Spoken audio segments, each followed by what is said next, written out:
Saya yang bertanya yang pertama kali adalah ancaman pembunuhan yang disampaikan oleh pacar dari Brigadir Yosua bahwa yang bersangkutan akan dibunuh skuad lama. Bisa ceritakan soal itu? Jadi di bulan Juni 2022, baru berarti, sekira di akhir ya, atau sekitar seminggu sebelum pembunuhan itu, dia curhat kepada kekasihnya bahwa dia akan pergi meninggalkan kekasihnya.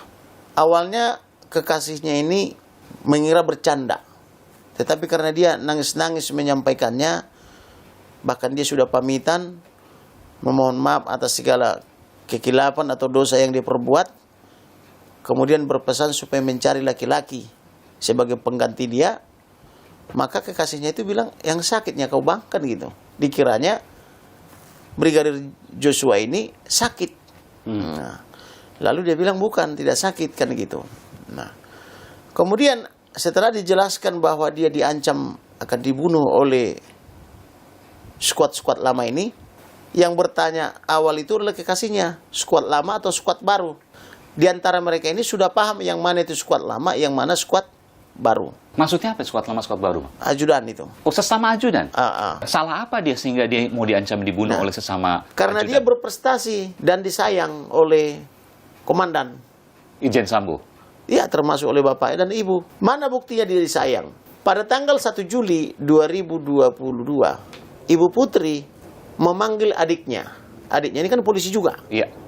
Dinas di Yanma Mabes Polri. Betul. Dipanggil dia ke rumahnya di daerah apa itu yang tempat pembantaian itu. Dia diberi dompet merek Pedro. Dia diberi uang 5 juta. Dan uang 5 jutanya pun masih tersimpan sampai sekarang. Ya. Kemudian ada janji akan mengurus kepindahannya dari Yanma Polri ke Jambi. Pertanyaannya, kalau dia tidak dekat, mungkin enggak adik daripada almarhum dipanggil oleh ibu ke rumahnya dan dihadiahi. Jadi memang nah, kalau waktu mereka berfoto itu kan positioning daripada almarhum itu kan di sebelah kiri dia beliau, Bapak Ferdy Sambo. Nah, kalau yang sebelah kanan itu informasi itu orang Papua, urutannya itu begitu kan. Dan ini semua udah saya identifikasi nih siapa-siapa saja ini. Oh, ini mendiang ya. Ini mendiang. Sebelah ini Bapak Kadipropam, mantan Kadipropam. Ini yang disebut eksekutor menurut keterangan daripada Karopenmas Polri. Skuad ini 4 skuad di kanan, 4 skuad di kiri. Betul. Nah, dia di sebelah kirinya Bapak ini. Tapi kan kalau ini belum tentu menunjukkan kedekatan dong, Bang. Karena kan sesuai dengan pangkat misalnya.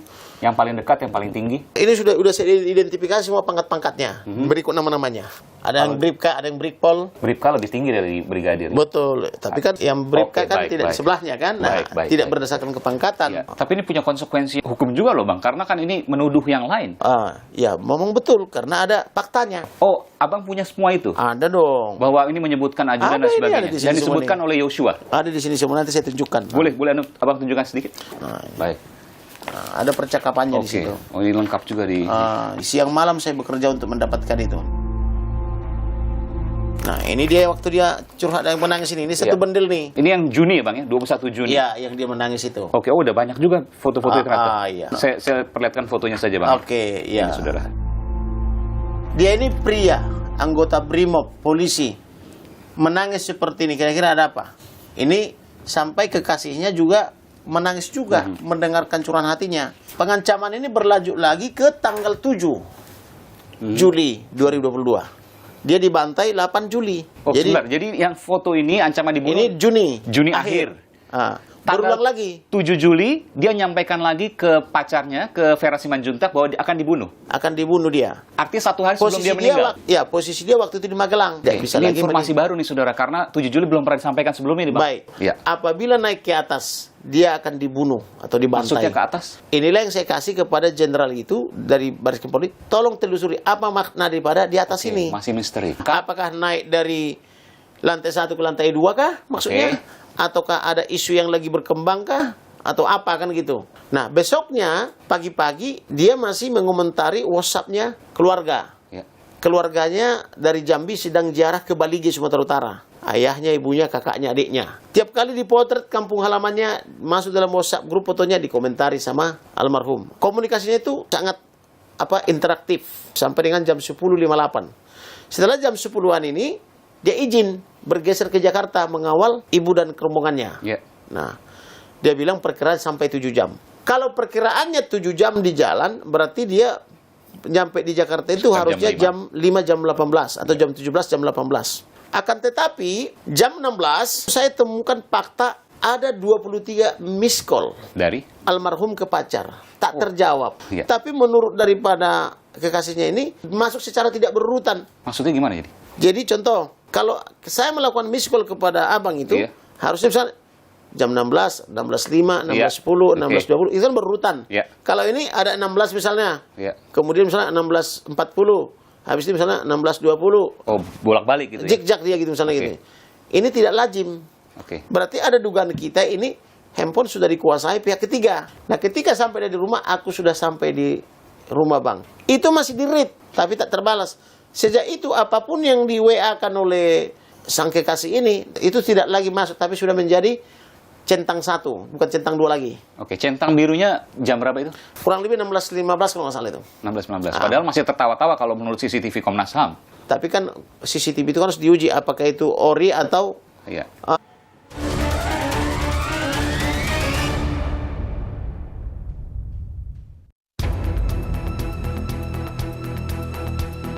Sebuah rekaman video berdurasi 1 jam terkait peristiwa penembakan yang menewaskan Ajudan Irjen Verdi Sambo, Brigadir Yosua, diterima oleh Komnas HAM saat memeriksa Verdi Sambo di Makobrimob Kelapa II Depok, Jawa Barat pada Jumat 12 Agustus 2022.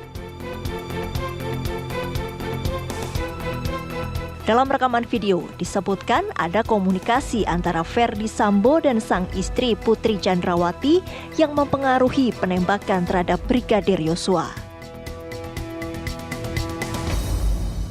Jadi kita punya waktu di Sangguling itu ada satu peristiwa yang kalau dalam rekaman video yang kami dapatkan, dalam rekaman raw material yang kami dapatkan lebih dari kurang lebih 1 jam gitu ya, yang itu yang kita juga tadi tanyakan apa yang terjadi dalam peristiwa itu. Ternyata memang ada komunikasi ya antara Pak Sambo dengan Bu Sambo sehingga memang sangat mempengaruhi peristiwa yang ada di TKP 46.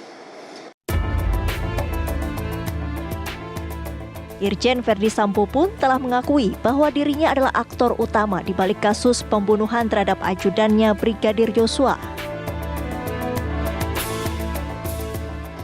Adalah pengakuan saudara FS bahwa dia adalah aktor utama dari peristiwa ini.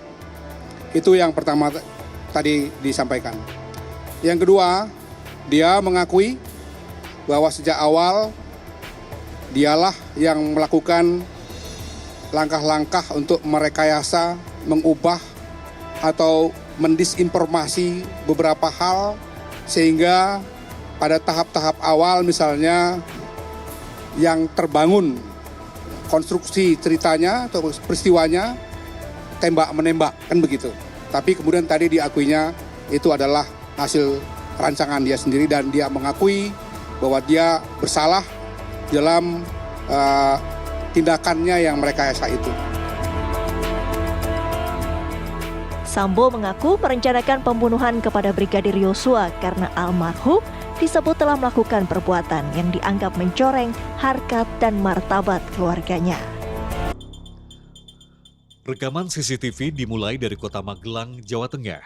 Pada 8 Juli 2022, rombongan terdiri dari 3 mobil, masing-masing mobil patwal lintas, MPV hitam dengan plat B1MAH, dan mobil SUV hitam dengan nomor polisi L1973ZX yang membawa rombongan Putri Chandrawati dan Brigadir Yosua. Rombongan tertangkap kamera CCTV pada jam 14:02:28. Saat itu, mobil sempat berhenti di rest area kilometer 86B Tol Cipali. Pada jam 14:03, terlihat Brigadir Yosua mengenakan baju berwarna putih, keluar dari mobil SUV warna hitam dengan nomor plat L1973ZX menuju toilet. 3 menit berikutnya, rombongan mulai bergerak meninggalkan lokasi rest area menuju arah ke Jakarta.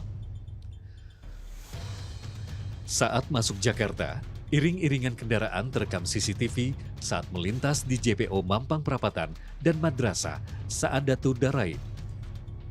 Sementara dari rekaman CCTV di rumah pribadi Verdi Sambo di Jalan Saguling 3, real-time CCTV pada jam 15.29 menit 57 detik, tampak Verdi Sambo memasuki rumah dengan pakaian seragam dinasnya.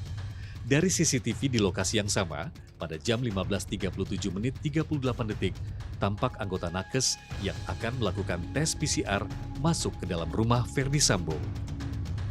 Kemudian, pada jam 15.40 menit 47 detik, mobil MPV hitam yang digunakan Putri Chandrawati juga tiba di rumah Jalan Saguling 3. Jam 15.41 menit 29 detik waktu Indonesia Barat, merekam Putri Chandrawati masuk ke dalam rumah mengenakan sweater hijau dipadukan celana legging hitam. Diikuti aktivitas ajudan memasukkan barang-barang ke dalam rumah tersebut.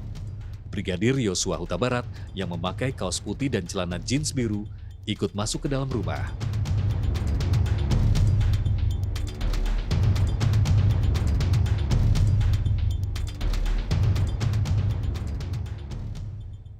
Kemudian, terlihat Putri Chandrawati melakukan tes swab PCR di teras rumah. Hingga jam 15:49 menit dan 05 detik, di rumah ini masih terekam aktivitas yang dilakukan Brigadir Yosua, seperti memasukkan koper serta pakaian ke dalam rumah pribadi Sambo dan Putri. CCTV juga merekam Brigadir Yosua dan Barada Richard Eliezer ikut melakukan tes PCR, hingga keduanya terlihat keluar dari dalam rumah Sambo. Pada jam 17:05 menit 32 detik, Putri Chandrawati dengan busana yang sama berjalan keluar menuju mobil MPV hitam. Pada jam 17:10 menit 3 detik, tampak Verdi Sambo keluar dari dalam rumah menuju ke mobil SUV hitam. Kembali ke rekaman CCTV. CCTV di Kompleks Duren 3 merekam mobil SUV hitam yang ditumpangi Verdi Sambo dikawal motor patwal melewati Jalan Duren 3 Barat arah ke rumah dinasnya yang kini disebut sebagai tempat kejadian perkara di mana Brigadir Yosua tewas. Di antara waktu inilah, sekitar jam 17:06 hingga sebelum jam 17:23, Brigadir Nofriansah Yosua Huta Barat diduga dieksekusi Barada Richard Eliezer atas perintah atasannya, Irjen Verdi Sambo. Pada jam 17:23 menit 18 detik, tampak Putri Chandrawati datang kembali ke rumah pribadinya di Jalan Saguling 3. Namun, Putri datang memakai busana yang berbeda dari sebelumnya. Ia datang memakai set baju piyama dengan celana pendek berwarna hijau. Mulai saat itu, CCTV di kediaman pribadi Sambo dan Putri Chandrawati sudah tidak pernah merekam kehadiran sosok Brigadir Yosua.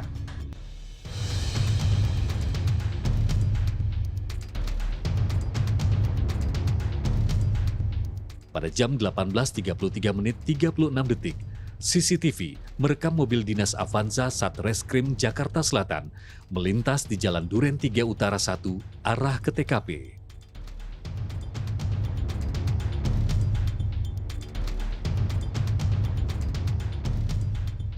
Selain itu, ada pula mobil Pajero Provos diikuti ambulans, mobil Avanza hitam dan mobil Grand Vitara Provos melintas di Jalan Duren 3 Utara mengarah keluar dari Kompleks Polri. Perjalanan iring-iringan kendaraan dari TKP ke Rumah Sakit Polri terekam CCTV dari 7 titik. 3 diantaranya dari sebuah tempat penitipan motor di samping PGC Jalan Dewi Sartika dan JPO Halte Busway Kramat Jati.